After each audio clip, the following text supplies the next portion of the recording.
지금이라도 반도체 주식을 사기에 좋은 시기인가요? 라는 질문을 되게 많이 받습니다. 네. 저희가 기업을 뽑을 때도 투자의 관점이 중요하다. 일단 호돌이님 오랜만에 나오셨습니다. 예, 안녕하세요. 지난 4월에 네. 책 나왔을 때 요거 예. 반도체 투자의 원칙. 네. 이 책도 반응 좋았죠. 예. 특히 와이스트리 구독자 여러분께서 네네. 많이 구입해 주셨어요. 반응이 좋았고 너무나 몰아드려야지, 감사합니다. 몰아드려야지. 그래서 저희가 그때 이것도 이벤트도 했었고 네. 반도체 투자의 원칙 공부도 많이 되는 책입니다. 네. 근데 나온 지 사실 이제 석 달밖에 안 돼가지고 아직 신간이에요. 예. 왠지 아직은 이게 따끈따끈하더라. 많이 식었습니다. 따끈따끈한 신간. 네. 그리고 참 하나 안내해드릴게. 저희랑 그 반도체 기본편 네. 업데이트 강의를 7월 6일에 오프라인 하고 네. 그 다음 주에 아마 온라인 강의가 열릴 겁니다. 그렇죠? 네.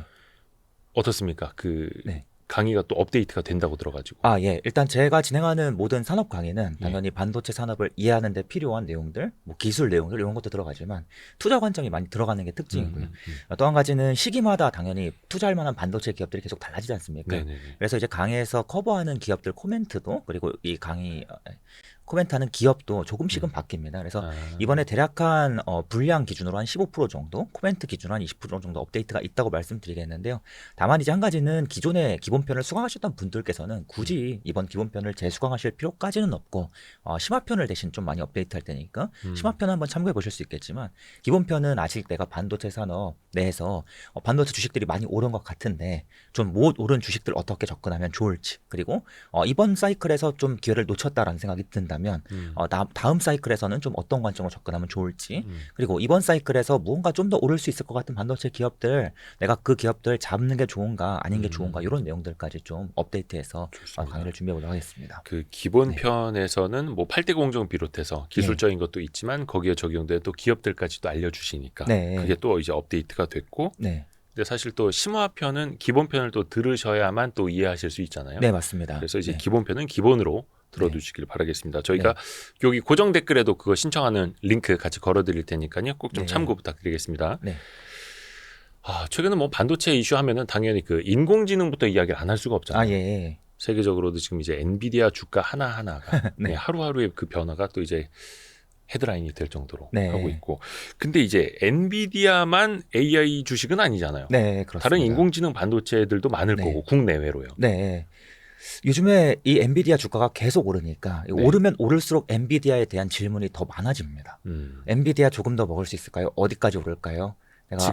지금이라도 사겠다는 그 심리로 물어봐 주시는 경우가 많은데요. 근데 보통 이제 주시는 질문들을 가만히 생각해 보면 거의 엔비디아 중심으로 내가 엔비디아를 남은 걸 먹을 수 있냐 없냐, 요것만 고민하시는 경우가 굉장히 많이 보여서 조금 안타깝습니다. 또 한 가지는 이 인공지능 산업이 굉장히 재밌는 게 무엇인가 하면 일단 엔비디아를 필두로 AI 반도체 주식들이 쭉 많이 올랐는데요. 이제는 엔비디아 말고도 계속해서 주변으로 뭔가 영향력이 파급되는 그런 모습들이 나타나 왔고 또 이러한 모습들이 점점 확대될 걸로 예상이 되고 있습니다. 일단 엔비디아 주가가 많이 올랐지만 엔비디아에 대해서는 솔직히 뭐 여기저기서 너무 많은 말씀들을 주시고 계시고 또 뭐 저보다 더 좋은 말씀 주시는 분들도 계시기 때문에 엔비디아에 대한 코멘트는 생략하도록 하겠고요. 대신에 이 엔비디아 주가가 오르는 과정에서, 특히 인공지능 서버가 성장하는 과정에서 이 엔비디아 GPU가 굉장히 많이 팔렸지 않습니까? 그런데 그 과정에서 엔비디아의 GPU 말고도 또 굉장히 함께 많이 팔릴 수밖에 없는 그런 반도체들도 많다라는 걸 좀 한번 소개해 드려 보겠습니다. 반도체 쪽으로요? 맞습니다. 특히 이 엔비디아 주가와 더불어서 요즘에 조금씩 이 질문이 늘어나고 있는 종목이 무엇인가 하면 역시나 많이 오른 종목이라 조금 아쉽긴 한데요. 브로드컴이라는 기업이요. 이 기업도 주가가 굉장히 많이 올랐죠. 도대체 뭐 하는 기업이고 왜 수혜를 보냐, 이러한 내용들을 많이 물어보셨습니다. 이 인공지능 서버 내에서는 굉장히 많은 양의 데이터가 처리됩니다. 엄청나게 많은 연산이 이루어지고 엔비디아의 이 GPU 뭐 H100 같은 GPU 칩 내에서도 엄청나게 많은 연산이 이루어지지만 그 많은 연산이 이루어지면 엄청나게 많은 양의 데이터가 만들어지는데 그 데이터를 서버 내에 저장도 해야지만 이 엄청나게 많은 양의 데이터들을 또 다른 칩으로 옮기는 과정, 또 다른 서버로 옮기는 과정, 그리고 이제 서버 내에 서버가 커다란 건물 안에 이제 수많은 반도체가 들어가 있는 구조를 가지고 있는데 이 서버 내에도 또 이제 굉장히 많은 방들이 나뉘어 있습니다. 구역이 나뉘어 있거든요. 그런데 그러한 구역에서 또 구역으로 데이터를 옮기는 과정, 이러한 과정이 굉장히 중요하다는 것입니다. 왜? 엄청나게 많은 양의 데이터를 쏟아내듯이 만들기 때문에 이 데이터를 굉장히 효율적으로 전달하는 것이 매우 중요해집니다. 왜 그런가 하면 인공지능 칩 내부에는 예를 들어서 엔비디아의 GPU 같은 칩 내부에는 칩 가장 아래쪽에 칩을 네. 딱 쪼개보면 수많은 데이터들을 연산하는 트랜지스터라고 불리는 조그마한 스위치들이 네. 한 번에 수백억 개 이상 잔뜩 만들어져 있습니다. 예. 이제 앞으로 나올 엔비디아의 GPU는 이러한 스위치가 조그마한 칩 안에 무려 2천억 개 넘게 들어갈 거라고 그래요. 엄청나게 많은 양의 무언가 스위치가 서로 신호를 주고받으면서 동작하게 되는데 이러한 스위치들이 많이 만들어지게 되면 또 어떤 이슈가 생기냐. 수많은 스위치와 스위치, 즉 트랜지스터와 트랜지스터를 이어주는 배선 통로. 쉽게 말씀드리겠습니다. 우리 예를 들어서 호텔 놀러 가면 1층에 로비가 있고 또 옆에 수영장이 있고 또 옆에 뭐 식당이 있고 하면 이동하는 통로가 있을 거 아니겠습니까? 이 반도체 칩도 마찬가지로 칩 내부에 수많은 트랜지스터와 트랜지스터를 이어주는 전기 신호가 흐르는 통로들이 잔뜩 있다는 것이죠. 그런데 이러한 트랜지스터가 수백억 개가 넘다 보니까 당연히 통로의 수도 역시나 수십억 개가 넘을 정도로 굉장히 많습니다. 네. 그래서 이 칩 내부에는 엄청나게 미세한 통로들이 잔뜩 만들어져 있고 그러한 통로를 굉장히 효율적으로 만드는 것도 굉장히 중요하고 엔비디아가 이러한 통로도 굉장히 잘 만들어 왔다 보니까 칩 내부에서 신호들이 오가는 데에는 문제가 없다. 굉장히 빠른 속도로 이동할 수 있다는 것이죠. 문제가 무엇인가 하면 이 GPU가 이러한 트랜지스터들 사이에서 이러한 트랜지스터를 통해서 엄청나게 많은 양의 데이터를 만들어내는데 칩 내부에서 데이터가 오갈 때는 이미 통로가 굉장히 많이 만들어져 있기 때문에 문제가 없지만 이 칩에서 다른 칩으로 데이터를 옮길 때 또는 이 칩에서 또 다른 서버로 데이터를 옮길 때는 굉장히 많은 문제가 생긴다는 겁니다. 왜? 통로가 너무나 부족하기 때문에. 칩 밖으로 나오는 순간 통로의 수가 굉장히 급격하게 줄어듭니다. 그래서 여기서 병목 현상이 생깁니다. 아무리 GPU가 굉장히 빠르게 연산을 처리하더라도 옆으로 옮기는 과정에서 자꾸만 데이터가 병목 현상이 생겨서 움직이질 못하게 된다면 결국에는 인공지능 서버의 효율이 떨어질 수밖에 없다는 것이죠. 그래서 이 과정을 해결해 주는 그러한 반도체가 바로 네트워킹 반도체 또는 통신 반도체라고 볼 수가 있겠는데요. 통신용 반도체라고 하면 많은 분들께서 퀄컴이라는 기업을 쉽게 떠올리실 거예요.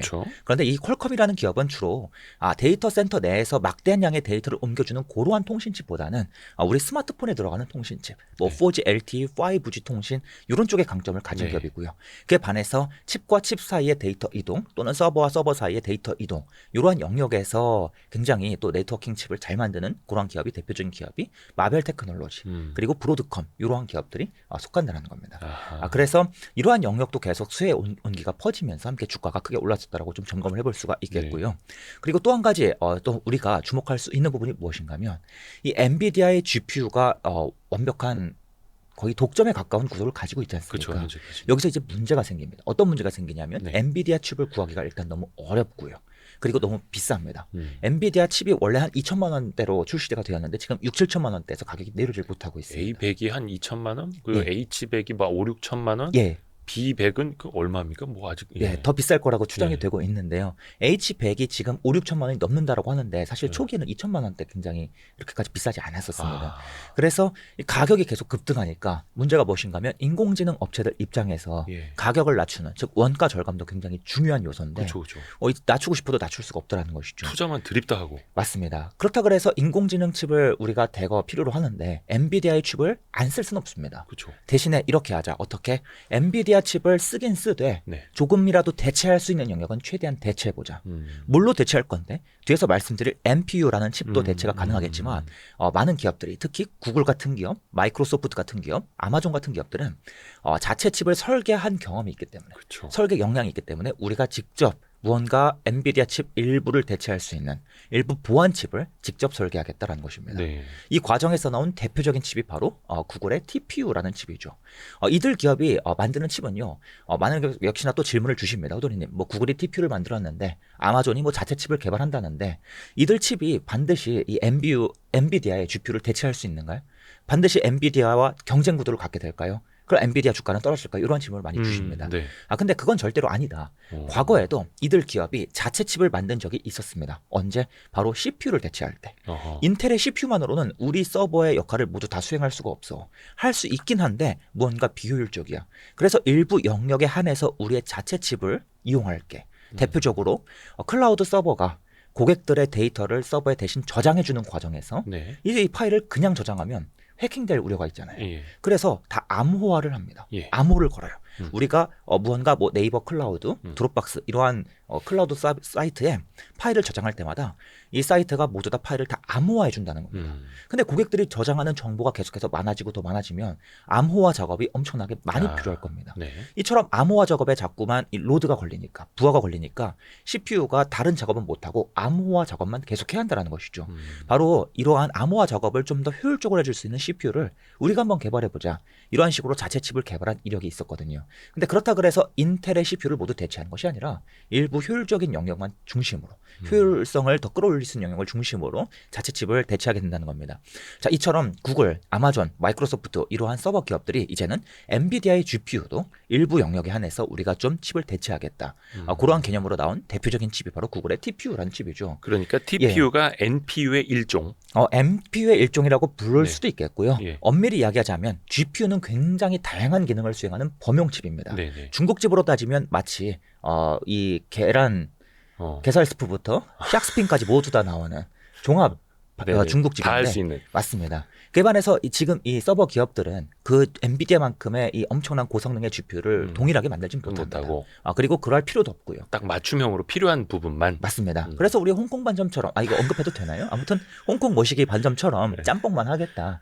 짜장면만 우리는 하겠다. 짬뽕 특화. 맞습니다. 그래서 예를 들어서 구글의 TPU라는 칩도 예. GPU 내의 수많은 기능 중에서 바로 행렬 연산이라고 좀 어려운 영역이 있는데요. 좀 머리만 들어도 벌써 졸음이 오시는 분들이 많을 텐데 그러한 영역만 집중적으로 우리가 수행을 해서 인공지능 학습 과정에서 학습을 더 집중적으로 수행하는, 그래서 전력 투입을 더 낮출 수 있는 그러한 칩을 개발한다는 겁니다.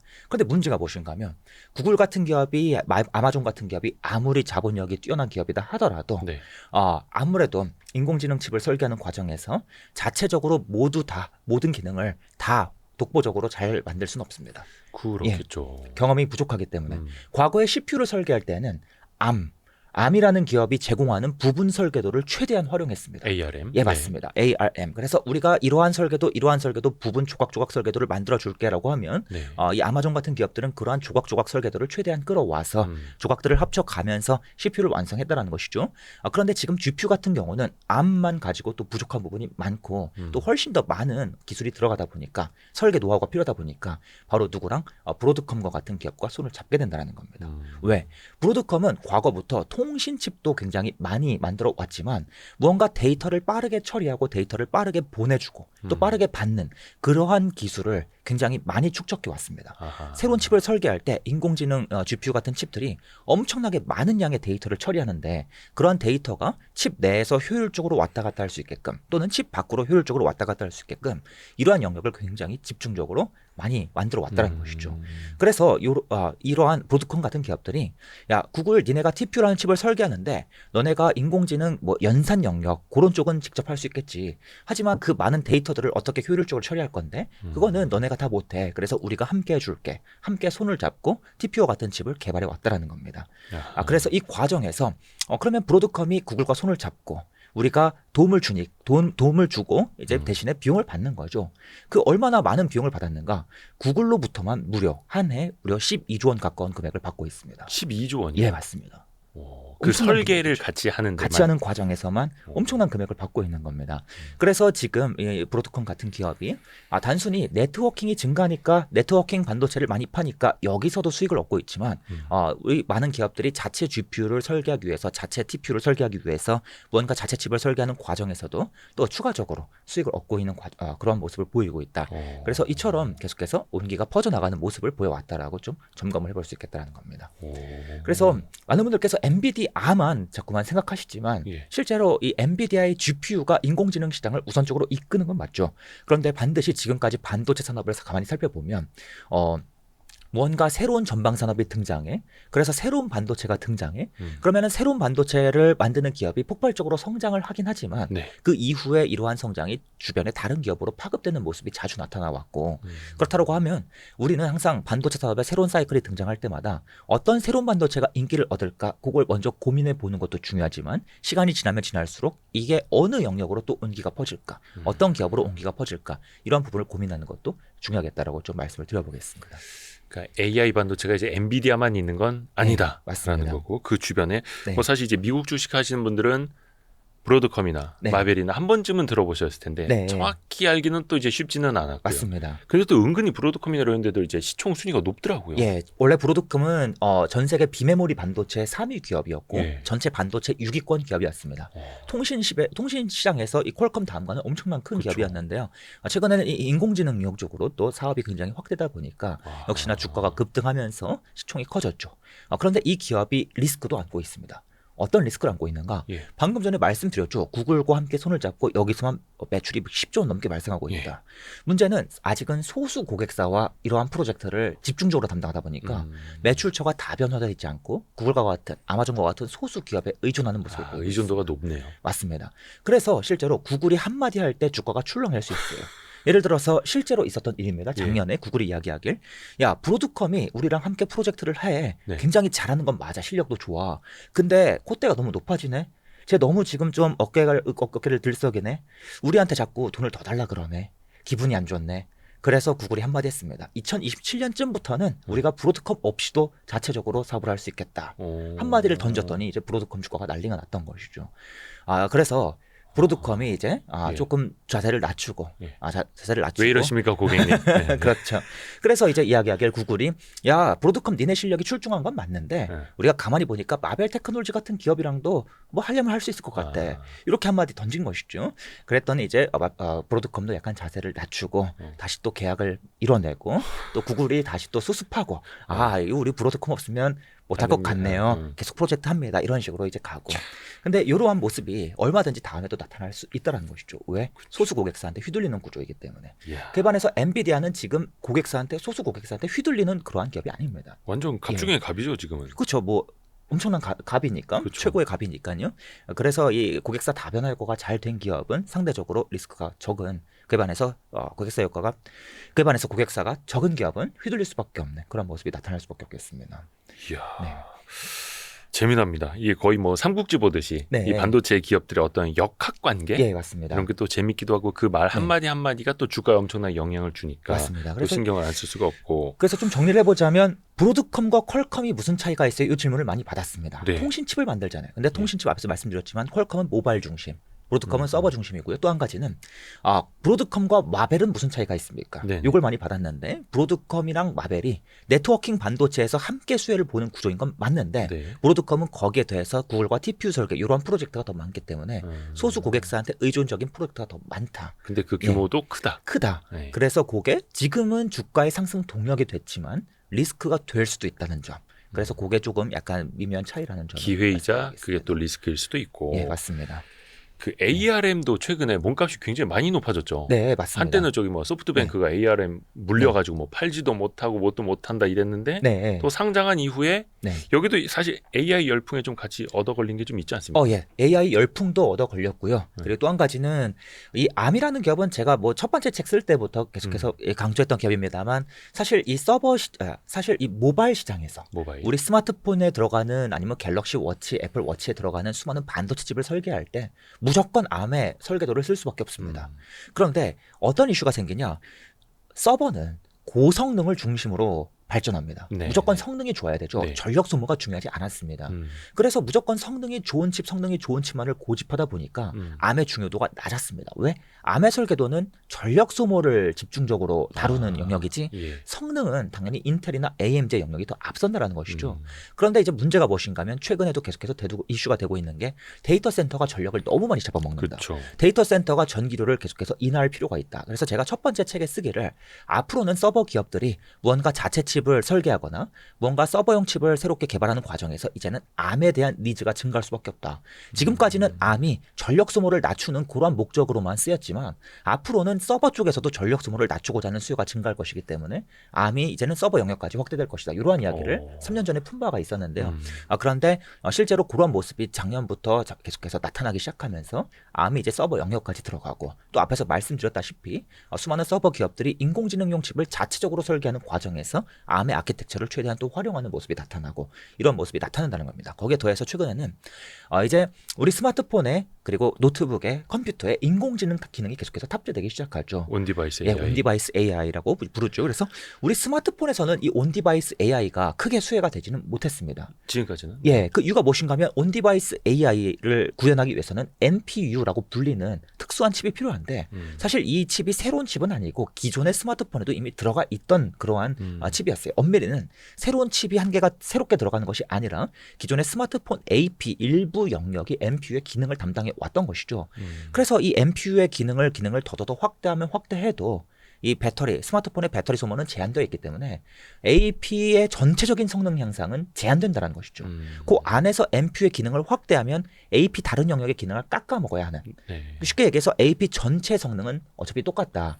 그래서 스마트폰에 한해서는 NPU의 수혜가 제한되었다라고 말씀을 드릴 수가 있겠는데 이제는 컴퓨터에 그리고 노트북에 이 NPU라는 칩이 새롭게 점점점 확대 탑재될 것으로 계속 보이면서 역시나 여기에 들어가는 칩을 설계하기 위해서 무언가 ARM의 칩이 조금 더 늘어나는 암의 설계도가 늘어나는 그런 모습을 점점 보일 거라는 것입니다. 그래서 그러한 기대감이 또 암의 주가에도 녹아 들어가면서 이제 암이 계속해서 또 주가를 많이 올랐죠? 올랐다 이렇게 볼 수 있겠습니다. 또 참고로 저희가 얼마 전에 온디바이스 AI ETF도 콘텐츠로 다룬 적이 있거든요. 그것도 그 콘텐츠도 참고하시면 또 도움이 될 것 같습니다.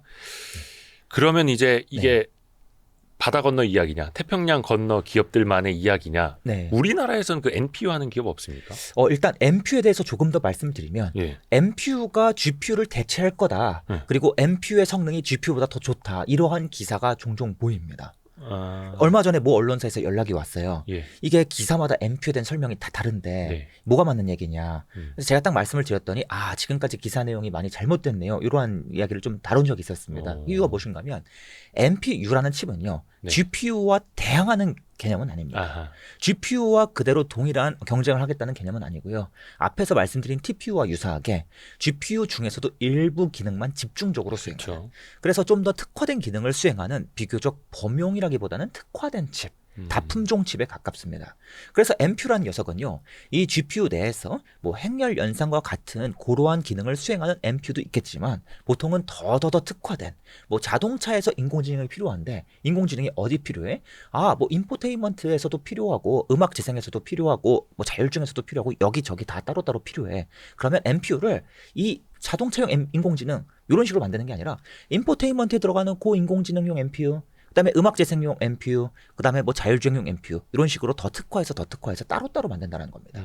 칩의 기능을 더 특화시킬수록 특정한 기능에 더 집중시킬수록 당연히 NPU의 이 연산 효율을 더 극대화할 수 있고 전력 소모를 더 낮출 수 있고 단가를 낮출 수 있다는 것이죠.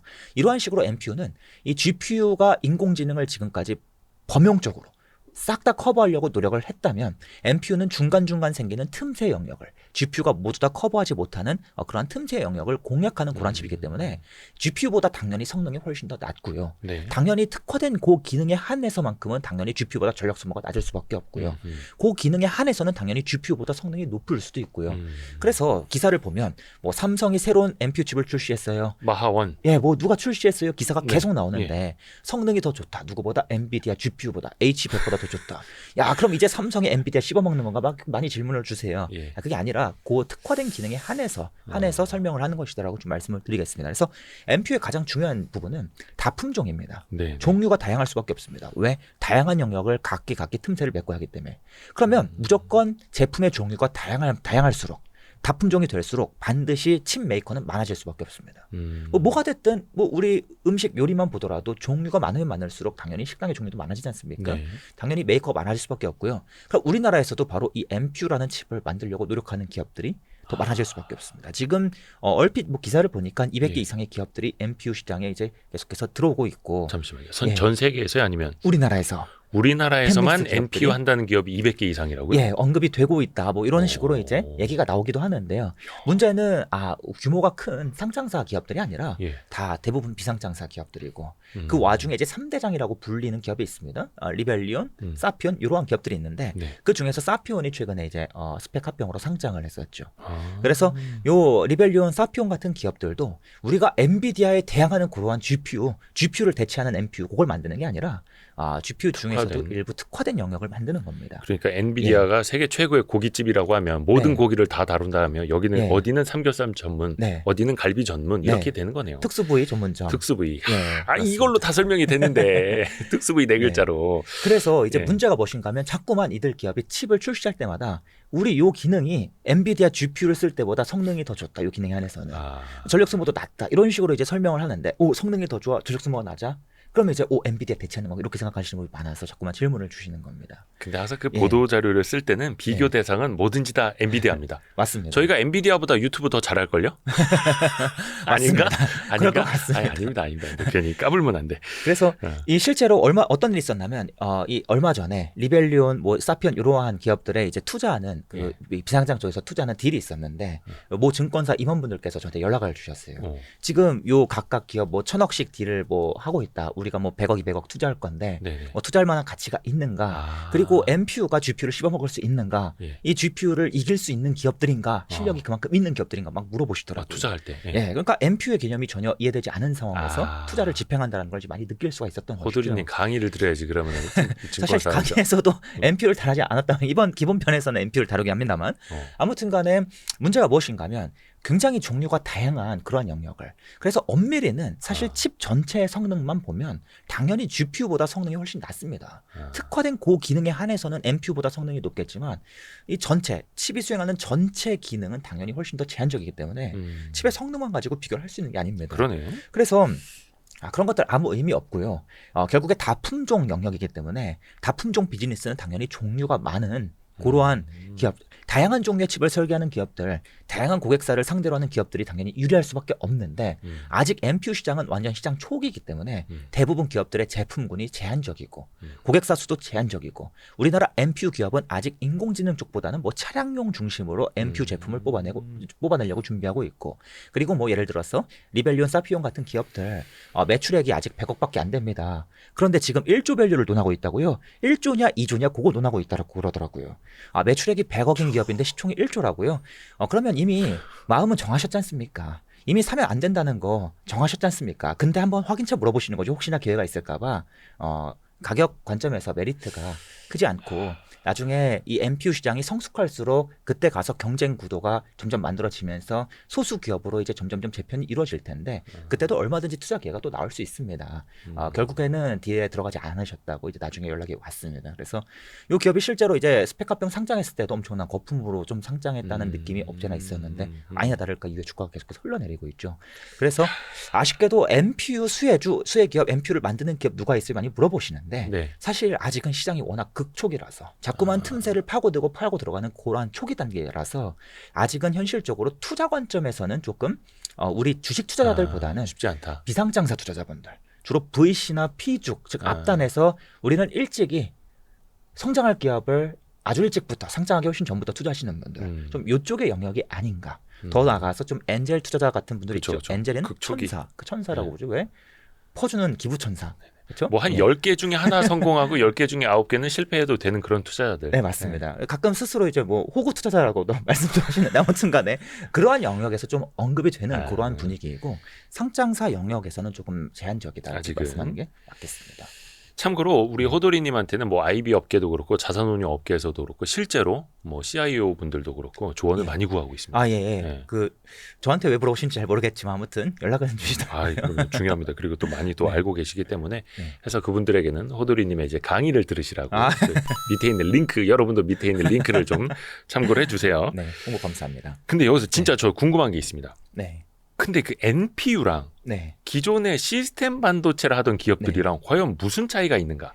시스템 반도체만 약간 그 기업의 겉포장지를 NPU로 이렇게 바꿔 달면 갑자기 기업 가치가 몇 배 오를 수도 있는 것 아닌가라는 생각도 들거든요. 사실 그런 분위기가 없지 않아 있죠. 엄밀히 이야기하면 시스템 반도체는 굉장히 포괄적인 영역.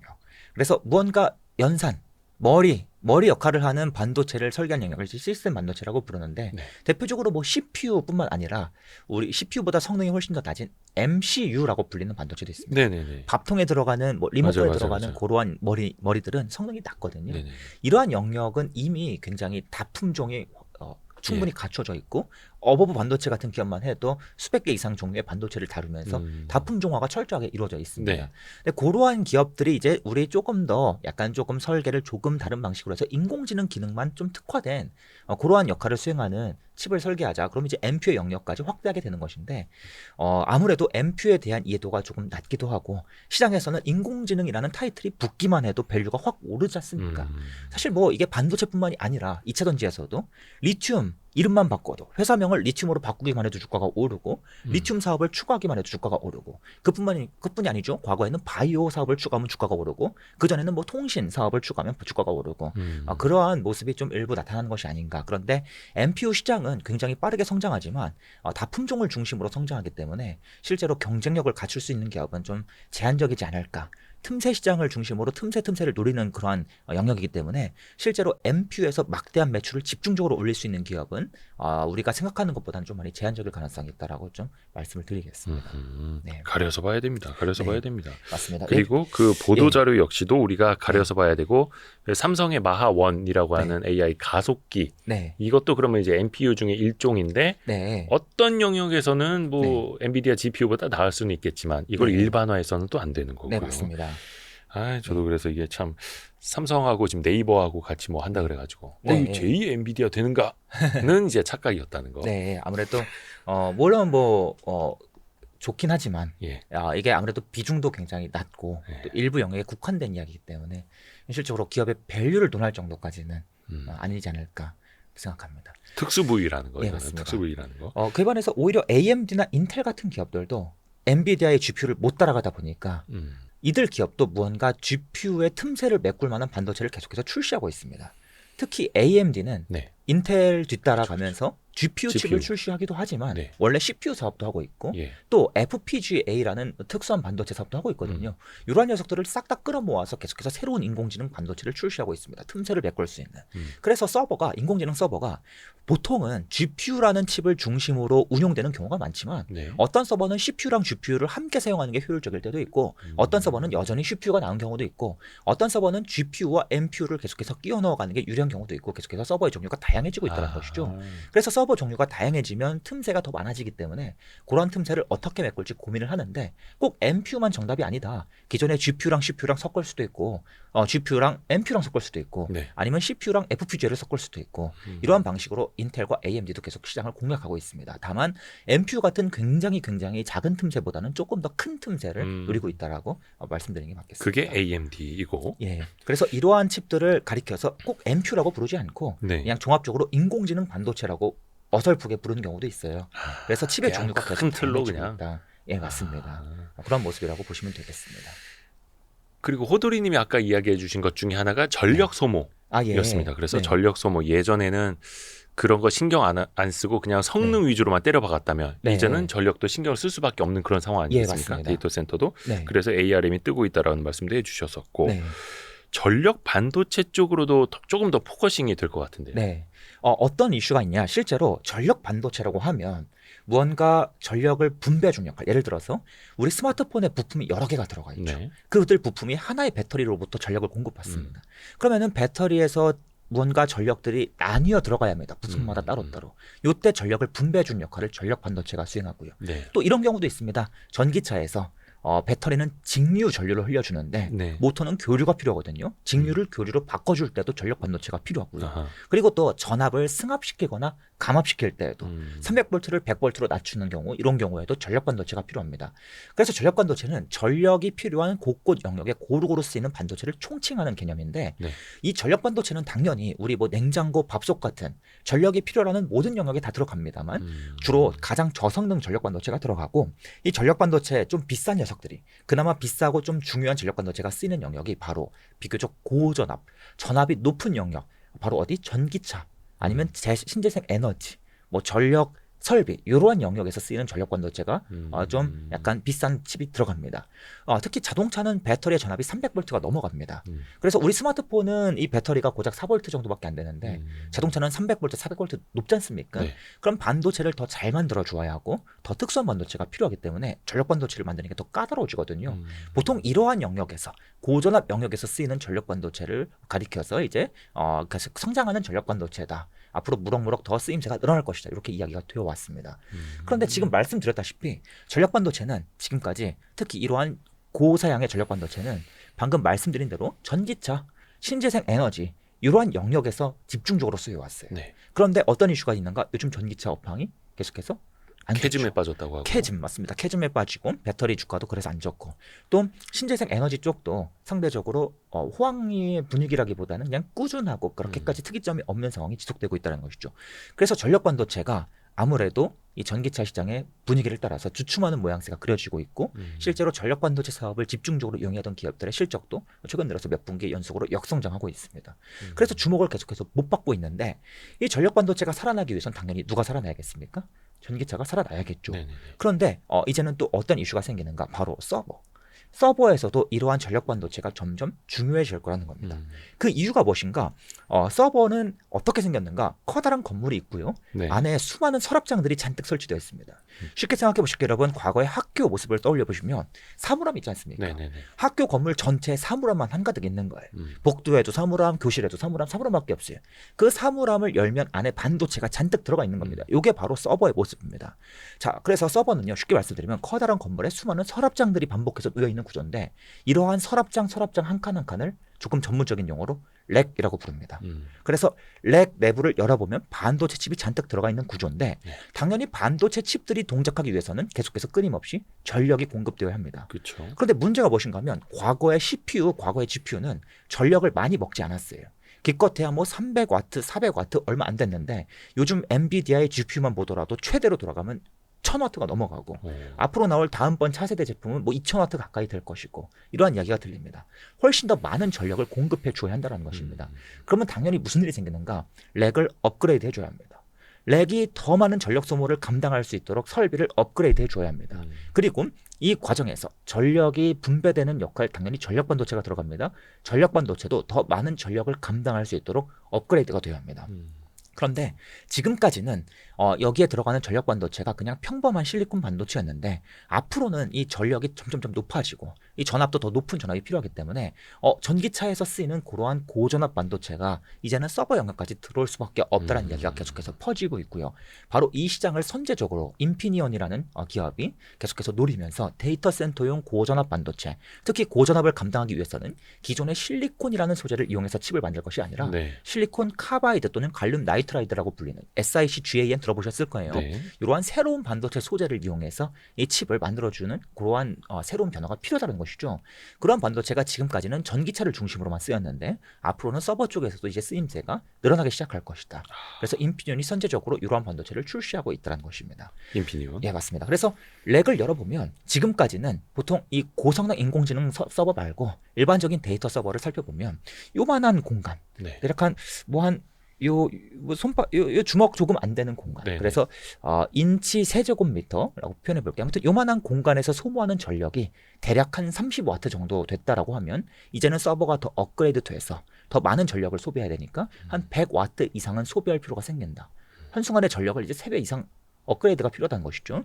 그러한 전력을 공급하고 또 고전압을 감당해 줄 수 있는 반도체가 필요하기 때문에 이제는 전력 반도체가 서버 영역까지 확대가 될 텐데 그러한 확대가 내일 하루 아침에 뭐 다음 주부터 확대되는 것은 아니고요. 지금부터 1년, 2년 지나면서 점점점 그런 변화가 나타날 것이라고 좀 말씀드려보겠습니다. 그래서 제가 3년 전에 첫 번째 책을 쓸 때 앞으로 암이 서버의 영역까지 침투할 것이다라고 말씀을 드렸는데 그런 변화가 2년이 지나면서 점점점 나타났듯이 이제는 고사양 SiC GaN 이러한 전력 반도체가 특히 SiC 같은 반도체가 서버 쪽으로 점점 침투하게 될 텐데 그런 변화가 내일 당장이 아니라 앞으로 1년, 2년, 3년 점점점 지나면서 점진적으로 나타날 것이다라고 좀 말씀을 드려볼 수 있겠습니다. 전력 반도체는 이제 꾸준히 성장할 수밖에 없는 그런 시장 배경을 또 갖고 있는 거네요. 맞습니다. 그래서 전기차가 다시 한번 또 이제 성장하는 과정에서 전력 반도체가 성장하겠지만 추가적으로 그 시기쯤부터는 데이터 센터도 함께 좀 더 밀어줄 것 같고요.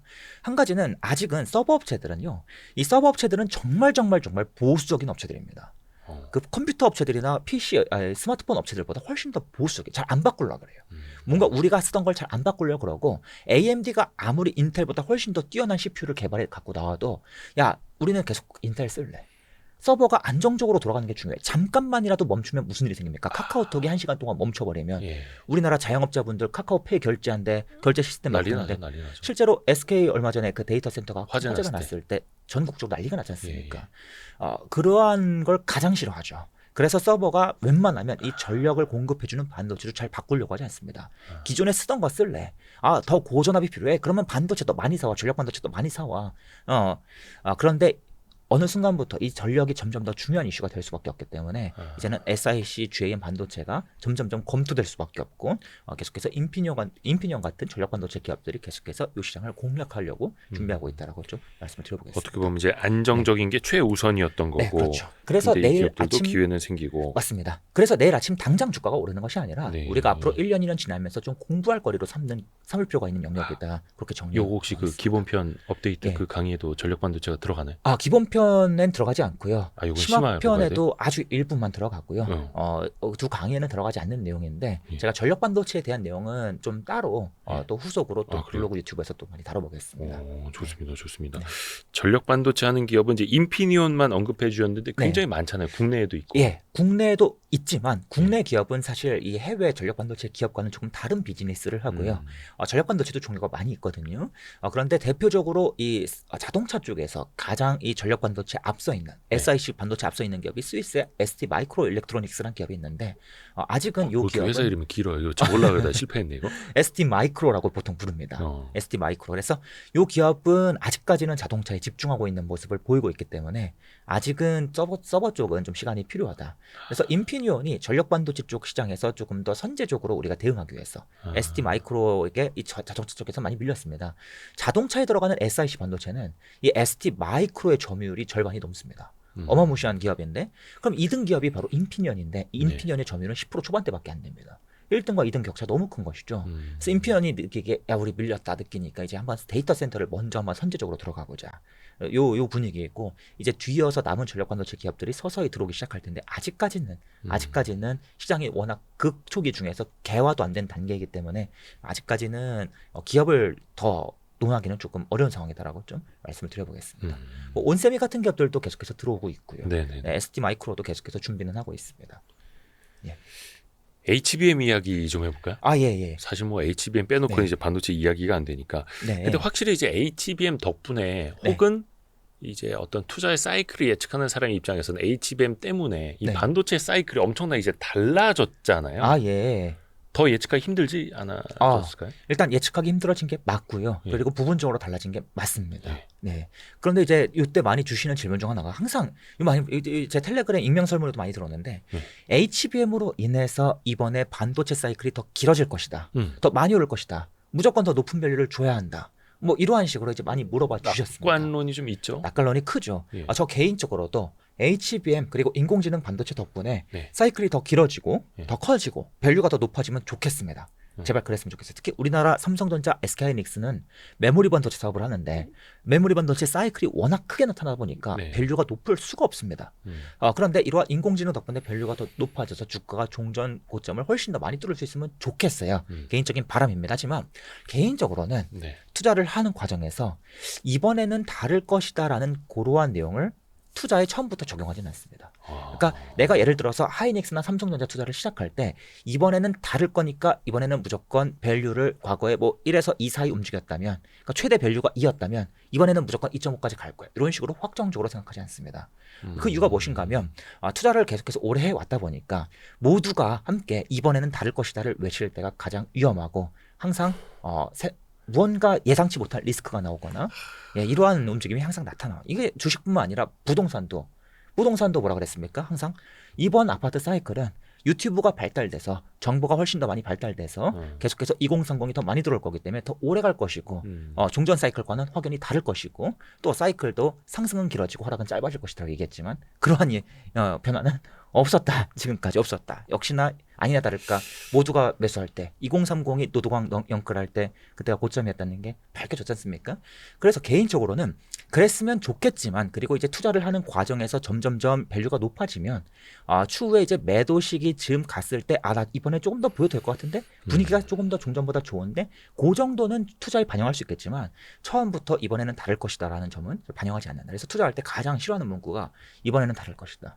요거는 정말 주의하실 필요가 있다. 그 예전에 존 템플턴 경 네. 그때부터 세상 투자자들을 가장 많이 힘들게 하고 많이 쓰러뜨렸던 말이 이번엔 다를 것이다. 예, 맞습니다. 라고 이제 지적을 하셨던 적이 있죠. 물론 제가 투자자분들께서 주시는 질문의 뉘앙스는 잘 알고 있습니다. 실제로 이번 사이클이 과거 사이클과 다른 부분이 있긴 있습니다. 뭐가 있는가? 과거 사이클은 메모리 반도체, CPU, GPU 이러한 고성능 반도체들이 얼추 비슷한 사이클을 그리면서 얼추 상승과 하락을 함께 했습니다. 그런데 이번에는 이 고성능 반도체 중에서도 인공지능 반도체가 유독 빠르게 사이클이 왔고 그에 반해서 고성능 중에서도 상대적으로 레거시라고 불리는 그러니까 디램, 일반 디램, 낸드 플래시 아니면 CPU 같은 반도체들은 상대적으로 사이클이 지금 늦게 오고 있습니다. 분명히 사이클이 조금 나뉘어서 오는 건 맞아요. 그렇기 때문에 개인적으로는 어떤 생각을 가지고 있는가 이번에 분명히 다른 모습도 인정은 해야겠죠. 그래서 제가 생각하기에는 HBM 인공지능이 계속해서 뜨거우니까 얘들 주가가 더더더 많이 오를까요? 그러한 생각으로 접근하기보다는 이번에는 다르지 않을까요? 그런 생각으로 접근하기보다는 아무래도 인공지능 반도체에 먼저 투자했다가 적당히 오른 시기부터는 얘가 더 오를 수 있더라도 이번엔 다를 수 있더라도 투자 원칙을 지켜서 좀 못 오른 반도체 다음 반도체 집중하자. 예를 들어서 지난번 방송 때도 말씀드리길 우리가 인공지능 반도체 당연히 더 오를 수 있지. HBM 더 오를 수 있지. GPU도 오를 수 있지. 우리가 조금 더 먹는 거 얼마든지 해볼 수 있지. 하지만 그럼에도 불구하고 업사이드가 자꾸 높은 영역을 향해서 투자를 해야 하기 때문에 그러한 이미 다 오른 녀석들을 내가 조금 더 먹겠다라고 노력하는 것보다는 이제는 못 올라 있는 다음 반도체들 특히 낸드 플래시 같은 반도체들에 집중하는 것이 더 유리할 수 있다. 자꾸만 업사이드가 높은 녀석을 향해서 가야 된다. 그러한 이야기를 푼 바 있었는데요. 역시나 같은 생각, 이번에도 같은 생각입니다. 그래서 이번에는 확연히 오른 반도체와 못 오른 반도체가 더 뚜렷하게 구분이 되고 있는 상황입니다. 장비주도, 소재주도, 심지어 삼성전자와 하이닉스만 봐도 그렇습니다. 그래서 자꾸만 못 오른 영역으로 좀 더 가서 기회를 볼 수 있는. 과거에는요, 내가 오른 거 먹고 또 넘어가서 또 오른 거 먹고 못 오른 거 넘어가서 또 오를 때 먹고 또 못 오른 녀석 찾아서 오를 때 먹고 이게 불가능했어요. 왜? 얼추 비슷하게 함께 올랐기 때문에. 이 다음 좀 못 오른 녀석 다음으로 넘어간다 하더라도 갭이 그렇게 크지 않았습니다. 근데 지금은 좀 갭이 업사이드가 많이 남아있는 그러한 반도체가 좀 많이 보이는 상황이기 때문에 그런 영역으로 가는 게 개인적으로는 좀 저의 맞는 투자 스타일이라고 말씀드리겠습니다. 그거는 이제 HBM 쪽으로요? 아니면은 다른 레거시 반도체 쪽으로? 레거시 반도체 그리고 낸드 플래시 쪽 이쪽을 볼 수 있겠고요. 그리고 앞서 말씀드렸던 차량용 반도체만 해도 지금 분위기가 너무 안 좋아서 지금 주가가 완전 바닥을 기고 있지 않습니까? 이런 녀석도 지금은 분위기가 안 좋지만 1년, 2년 지나면서 분위기 좋아진다는 소식 나오면 또 얼마든지 오를 수 있습니다. 지금 다 기피한다고 해서 계속 안 좋은 게 아니지 않습니까? 계속해서 이러한 영역을 저는 살펴보는 게 더 중요하지 않나 그렇게 생각을 하고 있다는 것입니다. 그리고 아직 못 오른 주식 중에 대표적인 거 삼성전자 있지 않습니까? 근데 여기는 뭐 물론 이제 엔비디아의 퀄 테스트 통과가 언제 될지는 뭐 알 수는 없는 영역이긴 한데 그래도 언젠가는 되겠죠. 퀄테스트 이거 뭐 지구가 망하기 전에는 되겠죠. 네, 맞습니다. 이게 삼성전자의 칩의 성능이 좋아서 사주는 것이 아니라 삼성전자가 SK하이닉스만큼 잘 만들어서 사주는 것이 아니라 HBM이 공급 부족하기 때문에 어쩔 수 없이 사는 겁니다. 그래서 작년 기준으로 HBM의 공급이 100만큼이었다면 수요가 200이 넘어가는 상황이었거든요. 그럼 어쩔 수 없이 하이닉스한테만 의존할 수가 없으니까 삼성 걸, 마이크론 걸 사줄 수밖에 없는데 그럼에도 불구하고 막 사줄 수는 없죠. 그래서 어느 정도 기준은 만족해야 되니까 전력 소모 발을 만족해야 되니까 엔비디아와 계속해서 퀄 테스트를 반복하고 있고 마지막 작업을 마무리 좀 보정하는 과정에 있다라고 좀 이야기가 나온 것인데요. 그런 관점에서 공급이 못 이루어질 거라고 주장하는 건 당연히 말이 안 되죠. 당연히 말이 안 되는데 계속해서 말씀드리지만 언제 타이밍이 중요한 건데 그 타이밍 예측할 수 없다. 이게 그 주식 투자하시면서 시장을 매일매일 보시는 분들은 아시겠습니다만 어느 날은 하이닉스 밸류 체인이 계속가고 어느 날은 삼성 밸류 체인이 좀 튀어오르고 7월 4일 목요일에 저희가 촬영을 하고 있습니다만 7월 4일에는 좀 그래도 삼성전자 밸류 체인이 조금 오르더라고요. 그동안 또 많이 떨어지기는 했습니다만 삼성전자가 그래도 이제 HBM3E 측면에서 엔비디아의 퀄을 통과를 한다면 테스트를 통과한다면 그러면 주가 측면에서 과연 베타가 더 클 만한 밸류 체인은 이제 어느 쪽이 있을까? 이것도 좀 요게 알려주면 좋을 것 같아요. 지금까지 주식시장 분위기로 예. 그리고 좀 테마가 형성되는 그런 분위기로 봤을 때는 당연히 HBM 쪽과 관련이 있는 삼성 HBM 쪽과 관련이 있는 특히 후공정 쪽과 관련이 있는 그러한 기업들이 주가가 많이 오르는 게 맞지 않나라는 게 약간, 일반적인 생각일 예, 거예요. 공식 같았죠. 공식이죠. 저도 당연히 그 생각이 드는데 네. 조금 불안하기도 합니다. 그래요? 어떤 불안함이 있는가? 예를 들어서 대표적으로 이오테크닉스라는 기업이 네. 아니면은 뭐 PSK 홀딩스라는 기업이 삼성 쪽으로 후공정 장비를 공급하니까 네네. 당연히 또 한번 튀어오르지 않을까. 왜냐하면 이 삼성이 간대라는 이야기가 나오면 또 막 인기가 막 불붙으면서 사람들이 뭐 실적 이런 거 신경 쓰지 않고 뭐 기여 매출 기여도 이런 거 신경 쓰지 않고 일단 테마로 한번 또 타기 때문에. 그런데 이제 개인적으로 어떤 생각이 드냐면 이 HBM 시장은 계속 성장합니다. 네. HBM이 안 좋다는 얘기를 하는 것이 절대로 아닙니다. 다만 한 가지 제가 좀 약간 의문이 자꾸 가시지 않는 부분이 무엇이 있냐면 앞에서 말씀드렸죠. 작년 기준으로 HBM 공급이 100이면 수요가 200이다. 공급이 너무 부족해. 네네네. 그래서 삼성 거 어쩔 수 없이 써야 돼. 마이크론 거 어쩔 수 없이 써야 돼. 이런 분위기가 확대될 수밖에 없어. 근데 문제가 무엇인가면 작년부터 계속해서 하이닉스 그리고 마이크론, 삼성까지 가세해서 HBM 캐파를 엄청나게 늘리고 있는 중이죠. 증설을 어마무시하게 합니다. 그 증설 규모가 얼마나 되는데 작년 기준 대비 한 3배 정도 규모로 또는 3배 이상 규모로 지금 캐파를 엄청나게 공격적으로 늘리고 있다는 겁니다. 근데 과연 수요는 얼마나 증가할 수 있을 것인가? 수요가 2배씩 폭발하진 않을 건데 그래서 무슨 얘기를 하고 싶냐? 이 캐파가 이제 완전히 풀 가동되는 그러한 시기 그리고 이제 어느 정도 수요가 점점 적당히 증가하는 그 시기가 이제 맞물리면 얼추 한 2년 뒤쯤부터는 공급 과잉까지는 아니더라도 이제는 공급이 타이트하고 턱없이 부족하다는 얘기는 조금 많이 줄어들지 않을까. 그런데 보통은 그럼 호돌이님 그래도 여전히 공급은 타이트할걸요. 수요는 계속 늘어나잖아요. 그래도 여러분 주의하실 점이 있습니다. 주가는요 반드시 언제부터 꺾이냐. 수요와 공급이 일치하는 그 시기 이제 공급이 수요를 다 따라잡는 시기 그때부터 꺾이는 것이 아니라 훨씬 전부터 이제 1년쯤 뒤면 공급이 충분히 늘어날 것이다. 그 얘기가 나오는 시기. 그때부터 슬슬 매도가 본격화되기 시작합니다. 그러면은 아무래도 제가 생각하기에는 분명히 후공정 기업들 다시 한번 주가가 갈 수 있을 거라는 또 가면 좋겠다는 그 생각을 좀 가지고 있음에도 불구하고 자꾸 일부는 좀 불안한 생각이 그럼에도 불구하고 좀 더 보수적인 투자를 지향하시는 분들께는 후공정만 집중하기에는 조금 리스크가 있지 않을까 그 생각이 든다는 겁니다.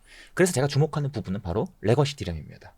레거시 디램. 왜? 지금 이 디램 기업들이 디램 3사가 자꾸만 HBM만 집중적으로 증설하고 레거시 디램 라인을 증설하지 않고 되려 HBM 라인으로 끌어오면서 기존 레거시 디램의 라인이 너무나 부족해지고 있는 상황이라는 것이죠. 그래서 이 영역이 즉 기존 일반 DDR, LPDDR, GDDR 이 영역의 공급 부족이 점점점 언급이 되고 있는데 문제가 무엇인가 하면 지금 반도체 3사 이 캐파 설비 투자 계획을 살펴보면 레거시 디램은 아예 관심이 없습니다. 그렇죠. HBM만 집중하고 있기 HBM 때문에. 중심으로 투자하고요. 맞습니다. 이게 왜 중요한가 하면 이 디램이라는 녀석은요. 슬슬 공급이 타이트해진다. 공급이 부족해진다. 어느 순간 공급이 너무 부족할 것 같은데 요 얘기가 한 6개월 이내 짧은 시간에 순식간에 나타나게 되는데 공급이 10%, 20%, 30% 부족해지지 않고 단 1%만 부족해도 공급이 정말 조금만 부족해지기 시작해도 가격은 급등하게 된다는 것이죠. 무슨 말 드리고 싶냐? 디램의 가격은요. 공급이 30% 부족할 때 30% 오르는 게 아닙니다. 공급은 단 1%만 부족해도 한순간에 가격은 30%씩 50%씩 2배씩 튀는 겁니다. 그러한 움직임이 얼마든지 나타날 수 있기 때문에 앞으로는 이제는 좀 레거시 디램 쪽으로 반도체 기업들이 무언가 좀 이야기를 꺼내지 않을까. 그래서 개인적으로는 HBM에만 집중적으로 관심을 가질 수도 있겠지만 조금 테마성 아니면 약간 좀 모멘텀 투자 이런 거 지향하시는 분들은 아무래도 좀 후공정 테마 쪽으로 집중하실 수도 있겠지만 개인적으로는 좀 보수적인 투자를 지향하시는 분들께는 아직 좀 기회 영역이 남아있는 좀 레거시 디램 중심으로 또는 나는 양쪽 다 좀 놓여있는 기업을 찾고 싶어요 하시는 분들께는 뭐 예를 들어서 뭐 이오테크닉스 같은 기업 후공정 테마도 함께 탈 수 있고 또 레거시 디램 쪽에도 이 어닐링 장비를 굉장히 많이 공급하기 때문에 매출 비중이 높고 이런 특징을 함께 가지고 있거든요. 이러한 기업을 관심을 가질 수도 있고 그래서 좀 투자자분들마다 선택이 달라질 수 있는 그런 시기다라고 개인적으로 생각하고 있습니다. 그러니까요. 뉴스를 보면은 계속해서 HBM 쪽으로 증설 많이 하고 공격적으로 맞습니다. 투자를 한다 하고 근데 한켠에서는 전통적인 D램은 또 투자를 많이 안 하고 있으니 그쪽은 자연스럽게 공급이 축소되는 효과가 나타나서 어떻게 보면 이제 레거시 반도체도 긍정적으로 보시는 분들은 저쪽에 D램 가격이 오르겠다 뭐 이렇게도 또 생각을 하고 계시는 거잖아요. 네, 맞습니다. 투자 측면에서 보면은 지금 또 공격적으로 투자하고 증설하는 게 나중에는 이제 또 공급이 또 늘어나는 효과로 올 테니까 이거는 이제 반도체 사이클을 몇 번 보신 분들이라면 바로 이 메커니즘 다 이해하셨을 것 같아요. 예, 맞습니다. 근데 이 말인즉슨 시간을 두고 그게 뭐 2년 뒤인지 언젠지는 모르겠지만 HBM도 사이클이 만들어질 수도 있겠다. 예, 물론입니다. 라는 생각. 반드시 만들어집니다. 과거에 고성장을 계속할 것만 같았던 모든 반도체들이 결국에는 다 사이클이 밝혀졌습니다. 심지어 전기차랑 배터리도 맞습니다. 세상 무슨 거기 사이클이 있느냐 그랬는데 맞습니다. 이제 그런 초입에 왔었잖아요. 네, 맞습니다. HBM도 마찬가지다. 성장이 사이클로 바뀌는 구간은 반드시 유의를 해야 하고요. 다만 그 시기가 지금이란 뜻은 절대 아닙니다. 지금부터 우리가 걱정할 필요는 없겠지만 최소한 생각 한번 할 필요가 있겠습니다. 그러네요. 뭐 어차피 그 하늘 끝까지 자라는 나무는 없다. 뭐 이런 속담도 있으니까. 사실 그렇죠. 우리가 이 사이클이라고 마음을 먹는 순간 어떤 이슈가 생기냐? 성장이라고 마음을 먹으면 자꾸만 성장성만 시장의 성장만 찾아보게 되고 앞으로 HBM의 종류가 다양해질 것이다 이런 것만 찾아보게 되지만 사이클이다라는 것을 마음 먹으면 높아지면 높아질수록 다음 사이클은 뭘까를 고민하게 되면서 자꾸 대안을 찾게 됩니다. 더 좋은 투자처를 찾아 나서는 그런 마음가짐이 생긴다는 것이죠. 그래서 저는 사이클 투자 관점으로 이 세상을 이해하는 게 굉장히 중요하다고 생각합니다. 투자자한테는 그게 좋은 거죠. 항상 새로운 대안이 나타날 수 있고 내가 찾을 수도 있는 거고요. 맞습니다. 방금 전에 이제 2차전지도 말씀해 주셨는데요. 2차전지는 지금까지 성장주라고만 인식이 되었지만 앞으로는 사이클이라는 게 점점 강조될 겁니다. 그럼 성장에서 사이클로 바뀌게 되면 당연히 기업에 대한 밸류도 달라질 수밖에 없고 분석 관점 그리고 이 기업의 주가가 올라가는 핵심 변수도 달라질 수밖에 없습니다. 예를 들어서 성장주는 무조건 계속해서 설비 투자를 거듭하면서 캐파를 늘려가는 게 가장 중요한 변수인데 사이클은 되려 캐파가 위험해질 수도 있죠. 특히 사이클이 점점 후반부로 진행되는 과정에서 증설을 시작한다? 그건 굉장히 악재가 될 수도 있다는 것입니다. 그에 반해서 사이클이라는 녀석이 왜 만들어지는가? 2차전지는 앞으로 리튬 가격이 사이클을 주도할 것인데 그렇다면 우리는 2차전지 기업들을 살펴볼 때 리튬 가격에 민감한 녀석이 누가 있을까? 이런 거를 고민하면 더 쉽게 대안처를 찾을 수도 있겠죠. 그래서 성장에서 사이클로 옮겨가는 구간, 이 구간을 꼭 우리가 주의 깊게 생각하고 이 성장과 사이클은 좀 다른 관점으로 접근할 필요가 있습니다. 그래서 이 사이클이 확실한 반도체 쪽을 이제 투자를 많이 공부해 두면 다른 쪽에서도 이제 적용을 할 수가 있고 맞습니다. 좋습니다.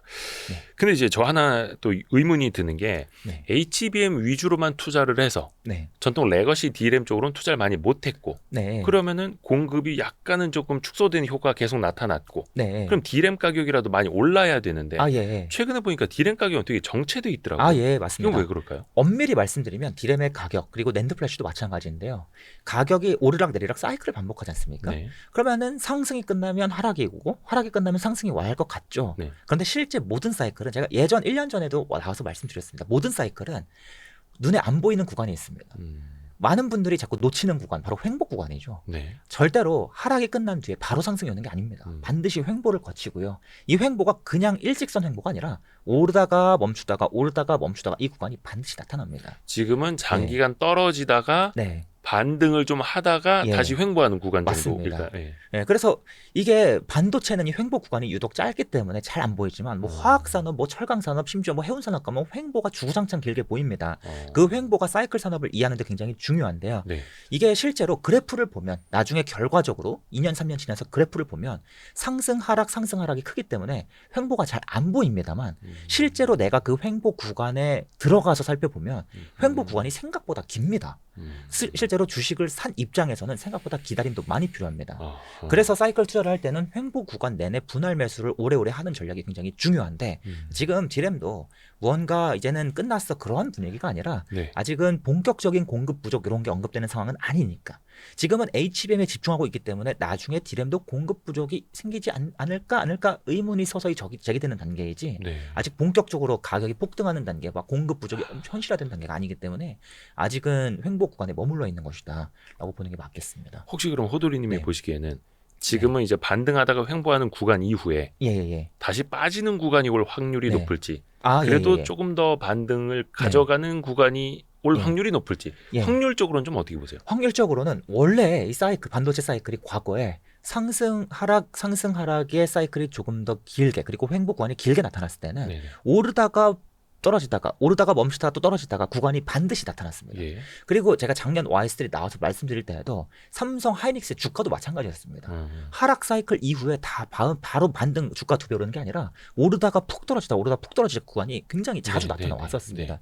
그래서 확률적으로는 원칙적으로는 이 하락이 나타나는 게 맞는데 앞에서도 말씀드렸죠. 이번 HBM으로 인해서 사이클이 분명히 달라진 부분도 있긴 있다. 그 부분 중 하나가 이 횡보 구간이 좀 짧게 나타나거나 좀 하락을 계속해서 방어하는 그러한 특징이 좀 나타나지 않을까. 내심 기대를 하고 있습니다. 그래서 개인적으로 바라기로는 저도 뭐 예측은 못합니다. 맞출 수는 없습니다. 하지만 이번에는 과거 같은 큰 폭의 뭐 어떠한 하락을 거치고 간다. 그걸 그게 꼭 나타난다고 얘기할 수 있을까?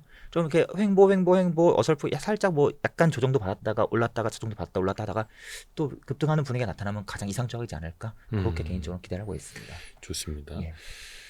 또 하나가 아까 삼성전자 HBM을 좀 이야기를 했습니다만 네네네. HBM3 또 3E까지는 정말로 이제 처참하게 뒤처졌고. 예, 맞습니다. 근데 지금 삼성은 뭐 12단부터 네. 도전을 하고 있고 HBM4 또 준비하고 있잖아요. 예, 맞습니다. 이게 HBM4가 25년 개발 뭐 이렇게 이야기를 하던데 네. 혹시나 삼성이 HBM4 시대부터는 조금 더 앞서 나갈 가능성도 있다고 보세요? 혹시? 예. 개인적으로는 이렇게 생각합니다. 예. 원론이 중요하다.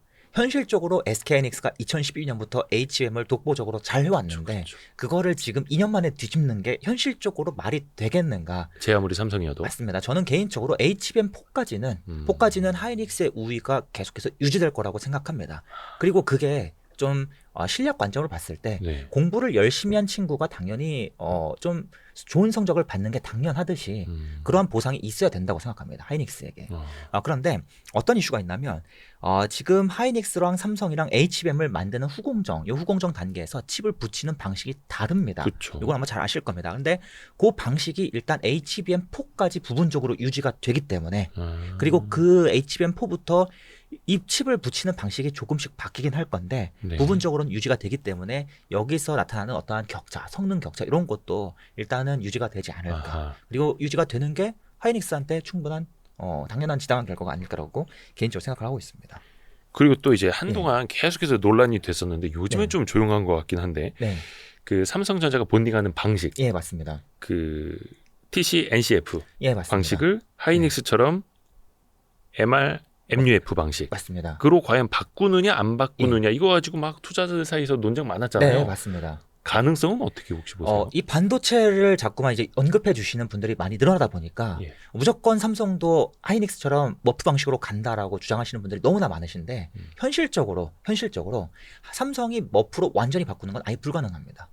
불가능합니다. 그 이유가 무엇인가 하면 일단 장비가 다 바뀌어야 됩니다. 후공정 장비를 다 바꿔야 돼요.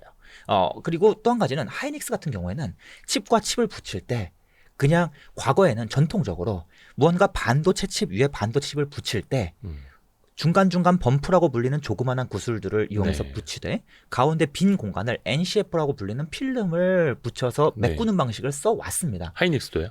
맞습니다. 하이닉스도 그랬고요. 이는 하이닉스, 삼성, 마이크론뿐만 아니라 이 HBM뿐만이 아니라 모든 다른 종류의 반도체를 만들 때에도 칩과 칩을 붙일 때는 NCF 방식이 가장 절대적으로 많았었습니다. 네. 가장 전통적인 방식이에요. 그런데 하이닉스가 이 전통적인 방식을 깨고 과거에 쓰이던 머프라는 방식을 자체 개발한 소재를 이용해서 완성을 한 겁니다. 네. 이 과정은 어떤 특징이 있는가? 칩과 칩을 붙이는데 조그마한 구슬들을 이용해서 붙이는 건 똑같아요. 그런데 이 칩을 붙일 때 조그마한 구슬들을 이용해서 두 칩을 붙일 때 한 번에 붙이는 게 아니라 먼저 가접합을 약한 접합을 먼저 합니다. 요 과정에서 TC 본딩이라고 불리는 TC 본더라는 장비가 쓰이고요. 요 장비가 칩을 정교하게 붙이는 것은 아니고 대략적으로 가접합을 시키기 때문에 상대적으로 쉽게 두 칩을 조금 붙여줄 수 있습니다. 그러니까 장비 성능이 100% 완벽하지 않아도 상대적으로 쉽게 붙여줄 수가 있다는 것이죠. 네. 그리고 나서 이 빈 공간을 액체 일종의 에폭시와 같은 몰딩 소재로 몰딩. 쫙 채워주고 나서 이 과정에서 열 처리를 하면서 몰딩을 굳혀주고 그리고 가접합된 그 영역이 완전히 녹아서 풀 접합되는 그러한 방식을 썼기 때문에 STI의 열 처리 장비가 또 추가적으로 오븐과 같은 장비가 추가적으로 쓰였던 겁니다. 그런데 문제가 무엇인가 하면 삼성 입장에서 갑작스럽게 이 MR 머프 방식으로 가려면 1년 이상의 준비 기간이 필요합니다. 근데 문제가 무엇인가 하면 이제는 HBM4부터 지금까지 쓰이던 삼성과 하이닉스 방식 말고 완전히 새로운 방식도 추가적으로 쓰일 겁니다. 하이브리드 본딩이라고 이제 많이 들어보셨을 겁니다. 그래서 조그만한 구슬들을 쓰지 않고 두 칩을 바로 다이렉트로 카파 투 카파로 붙여버리는 그러한 새로운 기술이 부분적으로 도입될 거예요.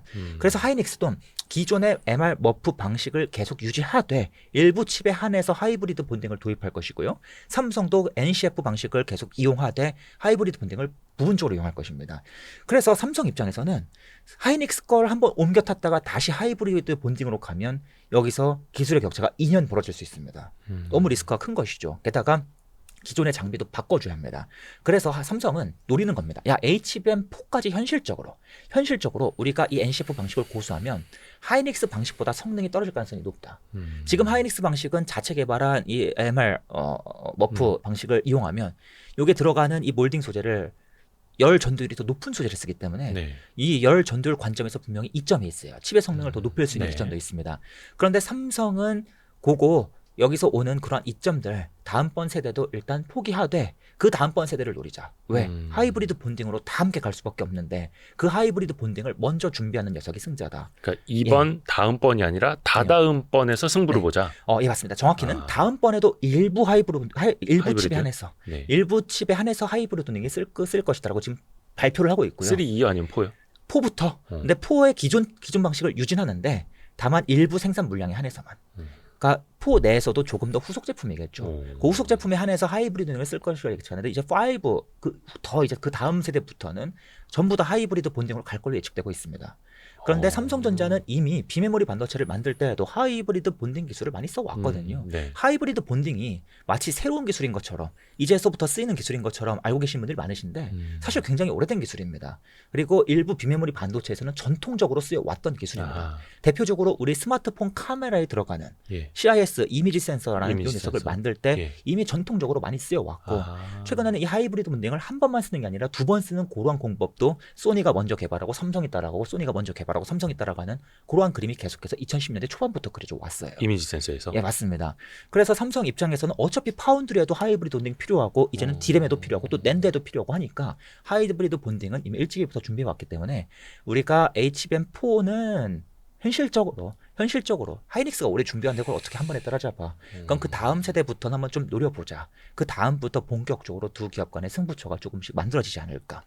본격적인 경쟁 구도가 하이닉스가 무조건 우위를 점하는 구도보다는 좀 서로 우위를 점하려고 하는 구도가 만들어지지 않을까. 개인적으로는 그렇게 바라보고 멀리 있습니다. 내다보고 준비하는. 예, 맞습니다. 이미 여기에서부터 이제 늦었는데 여기에서 저걸 추격하려고 1년이라는 시간을 헛되이 보내는 것보다는 앞서갈 수 있는 다른 걸 이제 준비하자. 네, 맞습니다. 그러면 선생님 여기서 이제 고급진 질문이 있습니다. 네네네. 고급진 질문.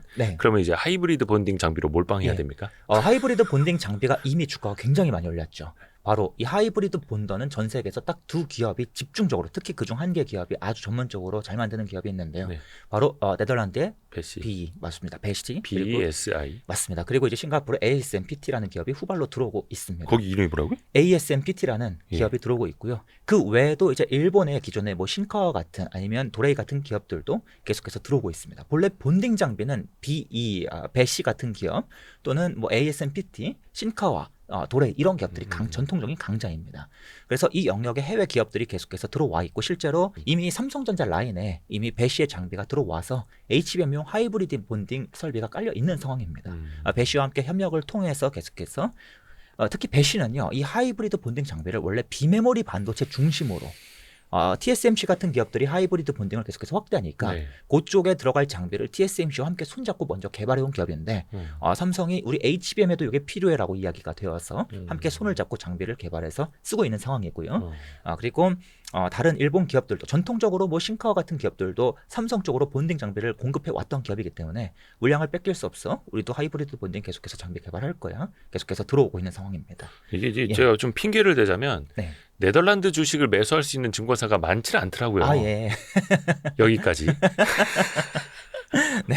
근데 이쪽도 이제 경쟁자들이 꽤 많아지긴 하나 봅니다. 예, 경쟁자는 원래 많았고요. 무엇보다 고성능 칩을 중심으로 앞으로 하이브리드 본딩이 점점 많이 도입될 겁니다. 즉 칩마다 하이브리드 본딩을 도입하는 그 종류가 늘어날 텐데 네. 문제는 하이브리드 본딩이 칩마다 조금씩 다른 공법으로 필요한 경우가 있다 보니까 장비 종류가 한 가지만 있는 것이 아니라 하이브리드 본더가 무슨 한 가지 종류의 장비가 있는 게 아니라 칩마다 특화해서 만드는 그러한 커스터마이징 장비에 다 가깝습니다. 그러니까 당연히 종류가 많아지면 배시가 아무리 장비를 잘 만들어도 절대 혼자 커버 못합니다. 그래서 다양한 기업들이 영역을 나눠서 들어오는 것입니다. 선생님 또 질문이 있습니다. 네네. 지금 이제 TC 본딩 장비 쪽에서 네. 이제 뭐라 해야 되나 좀 갑 같은 을 기업이 있지 않습니까? 한미반도체. 예. 한미반도체. 뭐 이제 뭐 마이크론도 그렇고 하이닉스로 여기 없으면 안 된다고 하는데. 네. 그럼 이제 HBM4부터 하이브리드 본딩 쪽으로 바뀌면 이런 회사들은 그럼 어떻게 될까요? 당연히 한미반도체도 하이닉스와 손을 잡고 하이브리드 본더를 개발하고 있고요. 그리고 원래 TC 본더를 한미반도체만 잘 만드는 것이 아니라 한미반도체는 2010년대 중반부터 하이닉스랑 손을 잡고 그렇죠. HBM용 TC 본더를 특화해서 만들어 온 기업이에요. 그래서 TC 본딩 같은 경우도 방금 말씀드린 배시나 아니면 싱카와 도레이 같은 기업들이 굉장히 잘 만드는 전통적인 강자입니다. 본래 TC 본딩 시장은 일본 장비사들이 원래 주를 네네네. 잡고 있는 그러한 영역이에요. 그래서 기존 장비사들도 한미반도체도 마찬가지 기존 장비사들도 TC 본더 장비에서 하이브리드 본더로 계속해서 영역을 확대한다. 그렇게 보시는 게 맞겠습니다. 야, 이제 하이브리드 본딩이 이제 완전 뭐라 해야 되나 전쟁터 되네요. 전쟁터. 전쟁터가 될 거라고 보고 있고요. 그리고 초기에는 하이브리드 본딩을 적용하는 이 칩의 종류가 제한적이지만 그 종류가 급격히 늘어날 것이기 때문에 당연히 이들 기업이 무조건 경쟁 관계라고 보기보다는 아무래도 성장을 하는 기업들이 더 늘어나는 그러한 관점으로 보는 게 맞겠다라고 개인적으로 생각을 하고 있습니다. 그러니까 시장이 커진다. 네, 맞습니다. 그리고 아까 그 삼성전자가 파운드리 쪽에서도 그 하이브리드 본딩 장비를 쓴다라고 말씀을 해주셨는데 파운드리 삼성전자 잘해야 되는데 오히려 TSMC랑은 막 점유율이 더 벌어지고 있더라고요. 예, 맞습니다. 또 최근에 보니까 TSMC는 또 공격적으로 투자 금액 더 늘린다고 하고 어떻게 이제 더 점점 더 멀어지는 겁니까? 이게 TSMC만 걱정할 게 아니라 이제 인텔까지 들어와서 더 문제가 될 것 같은데요. 앞에서도 제가 지난번 출연 때에도 파운드리가 부진한 이유를 여러 가지 설명드렸는데 오늘은 또 다른 이유 한 가지를 설명드려보겠습니다. 지금 시간이 좀 부족해서 짧게만 말씀드릴게요. 이거 나중에 그때 한번 기술 상세하게 말씀드리겠습니다. 어떤 이슈가 있냐면 새로운 후공정 기술을 TSMC가 먼저 발표하고 삼성이 뒤늦게 발표하고 또 TSMC가 먼저 발표하고 삼성이 뒤늦게 발표하는 그러한 그림이 계속해서 그려져 왔습니다. 후공정의 중요성이 크다라는 건 여러분 다 아실 거죠. 그 패키징 쪽에서요? 패키징이죠. 지금 하이브리드 본딩 같은 경우도 마찬가지입니다. 과거에 소니가 이미지 센서를 만드는 과정에서 하이브리드 본딩이 가장 필요한 시기가 되었을 때 소니가 그 기술을 먼저 제안하고 TSMC가 이뤄내고 그리고 삼성이 뒤늦게 한 3, 4년 지나서 구현해내고 이러한 모습이 자주 그려져 왔거든요. 그럼 뭐 근데 사실 삼성의 비즈니스가 과거에도 항상 그래왔지 않습니까? 파운드리는 어느 순간부터 전 공정은 그렇지 않은데 후공정은 그런 그림이 그려져 왔고요. 최근에 대두되는 기술 중 하나가 무엇이냐면 이제는 인텔이 생각보다 후공정에서 엄청난 기술력을 많이 가진 기업입니다. 과거에부터 AMD도 후공정 기술을 많이 발표했지만 인텔도 독보적인 후공정 기술을 굉장히 많이 발표했어요.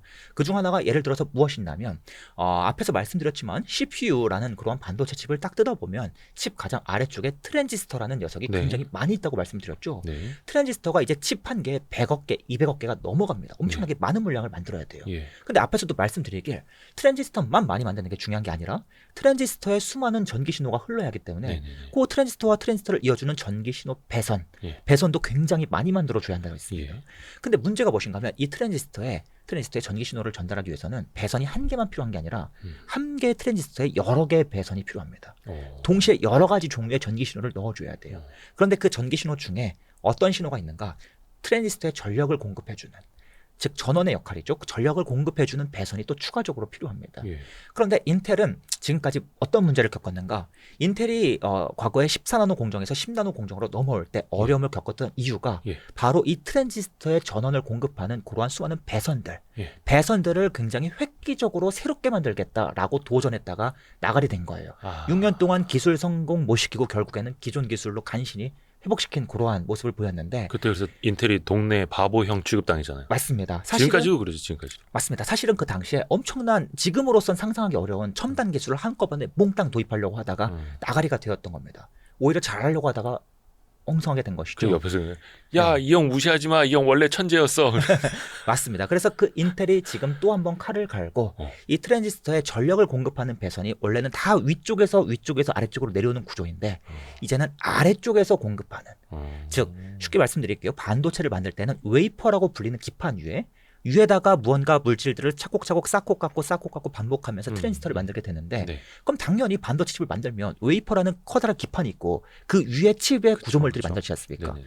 그러면 아래에서부터 무언가 전력을 넣는 이 구조물 만들 수가 없어요. 네. 반드시 다 위에 만들어야 합니다. 네. 근데 인텔은 첨단 후공정을 도입해서 하이브리드 본딩뿐만 아니라 웨이퍼를 얇게 가는 그런 공정까지 추가적으로 도입해서 아래에도 무언가 전력을 공급하기 위해서 이제 이렇게 하겠다. 반도체 칩을 차곡차곡 쌓아서 만들어 그리고 또 다른 웨이퍼에 이제는 전력을 공급하는 배선을 만들어 그리고 두 칩을 뒤집어서 붙여 요 공법을 이제 파워 비아라고 해서 들고 나왔고요.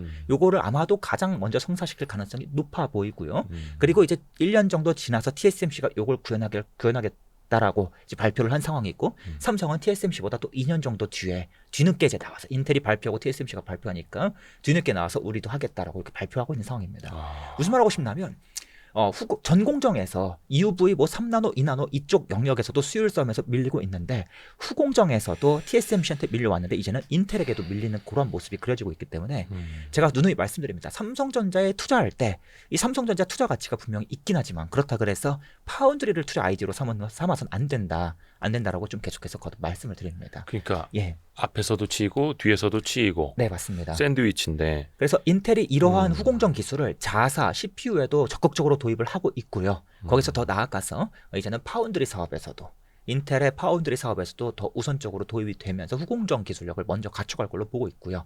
거기에 대해서 인텔이 하이엔의 EUV와 같은 첨단 장비를 먼저 사가면서 전 공정에서도 이제 머지않아서 1.8나노 공정을 찍어낼 거라고 하는데 그러한 공정에서도 성과가 나올지는 미지수이지만 분명한 점은 엄청나게 일을 갈고 칼을 갈면서 우리가 무언가 새로운 기술을 자꾸만 주도하려고 하는 실제로 인텔은 주도하려고 하지만 주도하지 못한 경우도 많았습니다. 그렇죠. 입만 살아가지고 하고 실제로 계획보다 성과가 2, 3년 늦게 나온 적은 많이 있었어요. 많죠. 그럼에도 불구하고 원래는 인텔이 칼을 갈면서 들어오지 않았던 영역인데 들어오고 있는 점은 분명히 부담스러운 요인이다라고 좀 말씀을 드려볼 수 있겠습니다.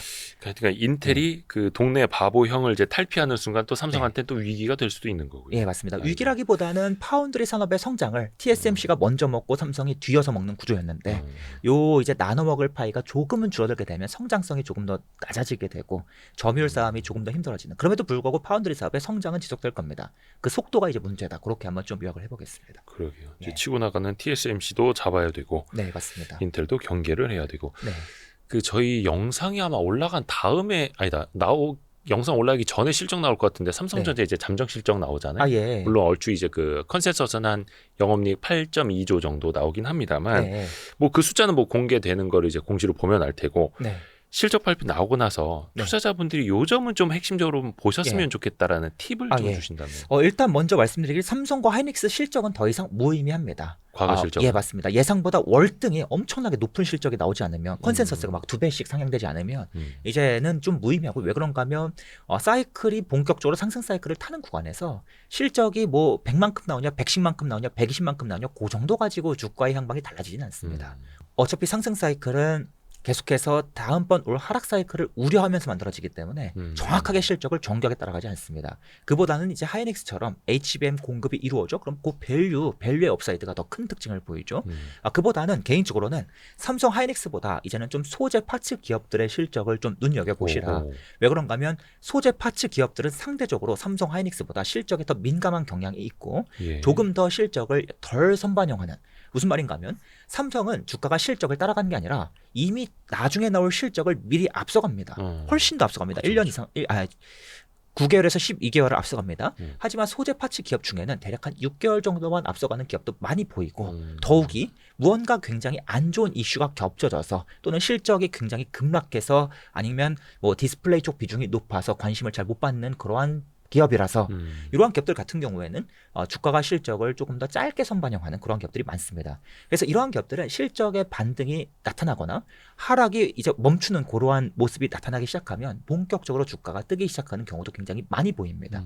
그래서 개인적으로는 이러한 소재 파츠 기업들을 중심으로 좀 한 5년치 실적의 요 그래프를 V 차트 형태로 제가 또 그래서 제공해 드리고 있긴 합니다만 블로그랑 텔레그램에서 그러한 그래프를 한번 좀 살펴보시면서 그려가시면서 기업들을 추출하시는 것도 새로운 기업들을 발굴하시는 것도 도움이 되겠다라고 좀 말씀드려보겠습니다. 얼추 이번 그 기본편 강의 시즌이 어닝 시즌이랑 좀 비슷하긴 하잖아요. 맞습니다. 네. 그런 기업들도 좀 언급이 되나요? 예, 기본편에도 당연히 다 뭐 실적 그래프 상세하게 설명드리고요. 그리고 또 제가 이번 강의에서는 설명드리지 못하는 후속 실적들은 당연히 텔레그램이나 블로그에서 계속해서 또 다루고요. 제가 또 호돌이님이 AS가 좋더라고요. 힘듭니다.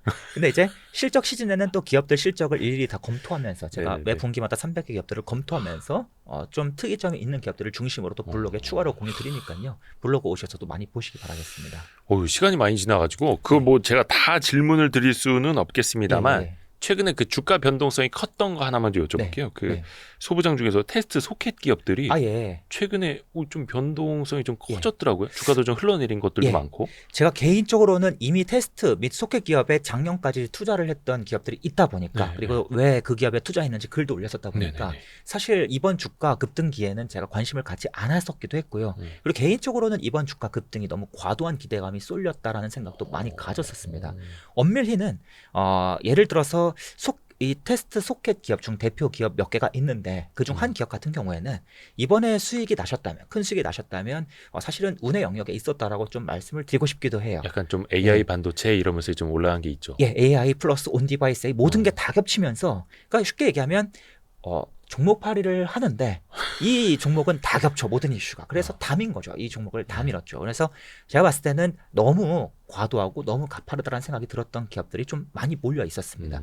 그래서 제가 생각하기에는 이번 하락이 무언가 특이한 이유에 의해서라기보다는 좀 시장이 과도하게. 이성을 찾아가는 과정 중 일부가 아니었을까. 사실 테스트 소켓 핀 기업들 좋다는 건 누구나 다 합니다. 그런데 아무리 좋은 기업도 주가가 실적을 과도하게 앞서가면 반드시 쉬었다 갑니다. 반드시 쉬었다 가요. 그래서 그 과정이 원래 필요하지 않았을까 그러한 생각이 들고요. 제가 이 기업의 이름까지 자세하게 말씀드리면 아무래도 악플과 안티가 많아지는 부정적인 효과가 크기 때문에 아무래도 여러분께서 좀 실적 그래프랑 주가 차트랑 이렇게 겹쳐서 그려보셔서 괴리가 유독 컸던 기업들, 특히 너무 과도했던, 그리고 또 예를 들어서 이런 기업들이 있습니다. 평소에 실적이 안정적으로 천천히 오르는 기업이면 아무래도 앞으로 시장이 좋아지고 인공지능이 확대되고 하더라도 실적이 갑자기 수직 롤러코스터처럼 올라가기는 어려울 가능성이 클 겁니다. 근데 그러한 기업인데 주가는 이렇게 올라간 기업이 있진 않는지 그러한 것들 한번 참고해 보시면 조금 내가 피해가야 할 주식 정도는 보이지 않을까 그렇게 생각을 해볼 수가 있겠습니다.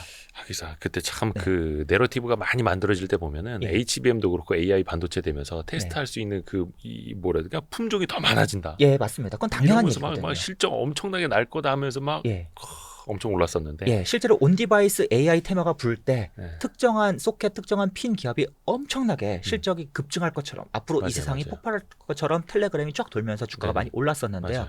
실제로 제가 그 당시에 그 기업 담당자분이랑 아는 사이라서 이제 이야기를 나눴는데 우리는 그쪽에 공급하는 거 별로 없는데 앞으로도 그렇게 늘어나기 어려워요. 얘기를 했었던 상황이거든요. 그래서 시장의 내러티브와 꿈과 희망만 먼저 갔었던. 내러티브 말씀을 주셔서 한 가지만 더 말씀을 드리자면 과거에도 테마주는 계속 있었지 않습니까? 그래서 제가 이제 사용하는 이 종목 추출 모델 중에 이 테마성이 강한 종목들을 뽑아내는 그러한 모델을 10몇 년 동안 계속해서 굴려왔는데요. 확연하게 10년대 초중반 후반까지만 해도 테마주는 주로 딱 봐도 잡주, 재무구조 불안정하거나 실적 적자거나 이상한 잡주들 중심으로 테마가 형성이 많이 오히려 그런 게 더 많이 오르죠. 왜냐하면 주가 조작을 일으키기 더 쉽기 때문에. 그런데 요즘에는 똑같은 모델을 돌리면 테마주가 그러한 잡주가 많이 줄고 좀 이름이 있는 기업들 중심으로 많이 펼쳐집니다. 뭔가 수급이 주가 차트의 변화, 이런 것들이 분명히 테마주에 가까운 특징을 보이는데 이름 있는 반도체 기업들 이런 거 중심으로 많이 나타나요. 그 말인즉 과거에 테마주를 막 주가 조작하던 세력들이 이제는 좀 양지의 기업들까지 건드리고 있는 상황이니까 더 주의하셔야 된다고 좀 말씀드리고 싶었던 겁니다. 중요한 이야기 해주셨습니다. 네. 참고로 저희가 그 호돌이님하고 이번에 준비한 2024년 가을판 반도체 강의 기본편 그 업데이트 버전은 오프라인 강의가 7월 6일 토요일 날 펼쳐지는데 그거는 이제 먼저 되게 빨리 이제 마감이 돼가지고 그 한 주 뒤에 저희가 촬영한 거 가지고 편집해가지고 한 주 뒤부터는 한 7월 둘째 주 주말부터는 보실 수 있도록 업로드 해드리겠습니다. 그래서 그 관련된 거는 여기 하단에 댓글에 있는 링크 많이 좀 참고해 주시길 바라겠습니다. 오늘도 장시간 너무 감사드립니다.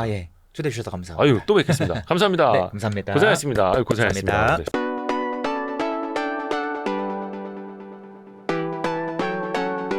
다음번 상승 사이클을 기대하면서 지금이라도 삼성전자, 하이닉스 주식을 사모으면 좋을까요? 지금이라도 반도체 주식을 사기에 좋은 시기인가요? 라는 질문을 되게 많이 받습니다.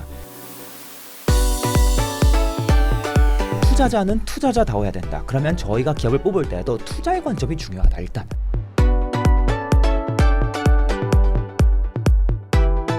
투자 공부에 드는 시간을 확실히 단축해드립니다. 서두르세요. 고정 댓글을 확인하세요.